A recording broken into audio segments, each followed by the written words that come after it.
गद्दार ठरवत ठाकरेंच्या खासदाराला गावबंदी, जागरूक नागरिकांच्या पुढाकाराने वाद शमला।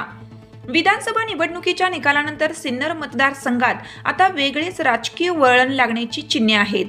सिन्नर विधानसभा मतदारसंघात निवडणुकीनंतर निकालाचे पडसाद उमटू लागले आहेत।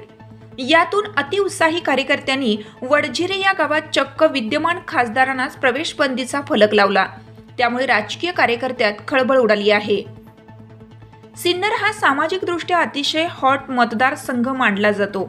नुकत्याच झालेल्या विधानसभा निवडणुकीत येथे महाविकास आघाडीतर्फे राष्ट्रवादी काँग्रेस शरदचंद्र पवार पक्षाचे उदय सांगळे हे उमेदवार होते।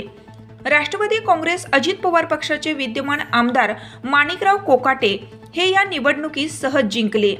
येथे महायुतीचे आमदार माणिकराव कोकाटे विजयी झाले। संबंध राज्यभर महाविकास आघाडीचे पानिपत झाले। त्या सिन्नरच्या उमेदवारालाही फटका बसला। मात्र अद्यापही सिन्नरमधील काही समर्थकांना हा निकाल मान्य नसावा असे सध्याचे राजकीय चित्र आहे। या निकालाचे पडसाद सिन्नर तालुक्यातील काही गावांमध्ये उमटण्याची चर्चा होती। वडझिरे सिन्नर या गावात सांगळे समर्थकांनी चक्क गावच्या वेशीवर फलक लावला। या फलकावर शिवसेना उद्धव बाळासाहेब ठाकरे पक्षाचे खासदार राजाभाऊ वाजे यांना गद्दार असे संबोधण्यात आले। या फलकावर खासदार वाजे आणि त्यांच्या कुटुंबियांना गावात प्रवेश करण्यास मनाई आहे असा फलक लावण्यात आलाय। या फलकामुळे राजकीय कार्यकर्त्यांमध्ये एकच खळबळ उडाली। मतदारसंघातील विविध गावांमध्ये त्याची तीव्र प्रतिक्रिया देखील आल्या। यानंतर मात्र गावातील जागरूक नागरिक पुढे आले। त्यांनी ग्रामपंचायत कार्यालयात बैठक घेतली। संबंधित फलक तातडीने काढून टाकण्याचा निर्णय घेतल्याचे बोलले जाते। सध्या हा फलक काढून टाकण्यात आला आहे। मात्र फलक लावल्यानंतर उमटलेल्या प्रतिक्रियांमुळे संबंध सिन्नर विधानसभा मतदारसंघात राजकीय पक्ष आणि सामाजिक कार्यकर्त्यांमध्ये अतिशय नाराजीची प्रतिक्रिया उमटत आहे। अतिउत्साही युवकांनी हा फलक लावला होता।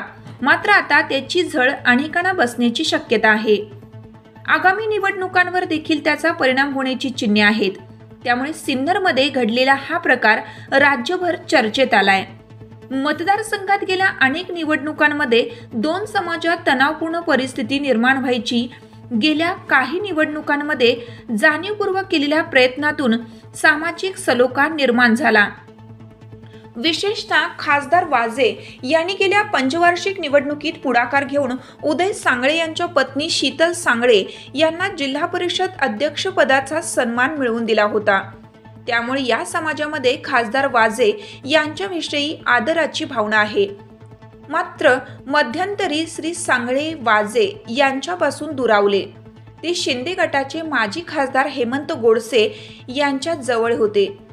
त्यामुळे विधानसभेला काही नेते सांगळे यांच्या प्रचारापासून अलिप्त राहिल्याचं बोललं जातंय। त्यात काही अतिउत्साही कार्यकर्त्यांनी केलेल्या आततायी कृत्याने हा सलोखा बिघडतो की काय अशी स्थिती आहे।